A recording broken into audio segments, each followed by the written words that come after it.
அடுத்த கட்டம் அந்த சில்வர் கொடுக்குறாங்க, அந்த வெள்ளி ஃப்ரீ வில் ஆஃபரிங் சொல்லலீங்களா, அவங்களே சொந்தமா வந்து நின்று கொடுத்துட்டு போனாங்க. இன்னைக்கு நாமளும் சொந்தமா வந்து நின்று கொடுத்துட்டு போனோம். அதுல வெள்ளி மாத்திரம் கொடுக்கல, சில பொருள்களையும் என்ன பண்ணிருக்காங்க கொடுத்தாங்க.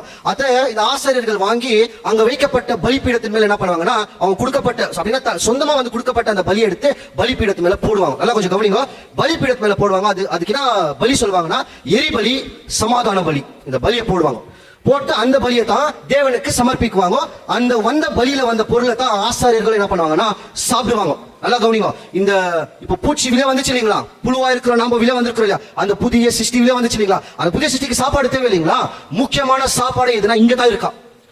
அந்த பலிபீடத்தை எதுல செய்வாங்கன்னா, எந்த சேத்துல முதல் கட்டுவாங்க, அந்த ஸ்ட்ரா மட்டுவாங்க, அதை மிக்ஸ் பண்ணி இருக்க மாட்டாங்க, வெர்ஜின் சாயில் வாங்க. அப்படின்னா அந்த கன்னி மண்ணு, களிமண் இல்ல கன்னி மண்ணு, தமிழ் எப்படி கொடுக்கப்படும் தெரியல, இங்கிலீஷ்ல அப்படியே லிட்டரலா டிரான்ஸ்லேட் பண்ணி இருக்கிறேன் நான். வெர்ஜின் சாயில் அப்படின்னா அந்த மண்ணை ஏதாலும் இன்னும் கலக்கவில்லை, அந்த மண்ணை எடுத்துன்னு வந்து அந்த மண்ணில் என்ன பண்ணுவாங்கன்னா பலிபீடத்தை கட்டுவாங்க. இயேசு கிறிஸ்து அந்த பலிபீடம், அந்த பலி மேல, அந்த பலிபீடத்து மேல பலி போடுறாங்க இல்லைங்களா, இந்த பலியை தான் எடுத்து யார் சாப்பிடுவாங்கன்னா ஆசாரியர்கள் சாப்பிடுவாங்க. அந்த பலியை தான் தேவனுக்கு போவோம். இன்னைக்கு நாம செலுத்தி நிற்கிறோம் இல்லைங்களா, இந்த பலியை தான் தேவனுக்கும் செலுத்துறோம். இந்த பலி தான் புது சிருஷ்டியோட சாப்பாடு. வேற சத்தியம் மாத்திரம் இல்ல, சத்தியத்தின் நிமித்தமாக வருது பாருங்க ஒரு பலி. அந்த பலி எப்படி வருதுன்னா அனுபவம், எக்ஸ்பீரியன்ஸ். ஒரு அனுபவத்துக்குள்ள போகும்போது ஒரு விதமான பயிற்சியும் ஒரு விதமான கிரியைகள் வருது இல்லைங்களா, இந்த கிரியைகள் எல்லாமே புது சிருஷ்டியோட சாப்பாடு.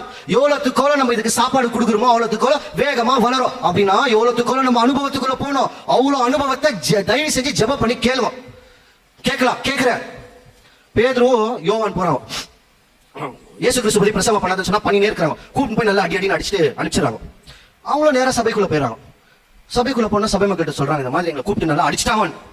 சபை மக்கள் எல்லாம் ஒன்னா சேர்ந்து, தேவனே அடுத்த தடவை அடி வாங்குறதுக்கு எனக்கு இன்னும் பலத்தை கொடுங்கன்னு வேண்டாங்களா. அடுத்த தடவை அடி வாங்கினான்னு வேணல, அடி வாங்குறதுக்கு இன்னும் கொஞ்சம் பலத்தை கொடுங்கள்.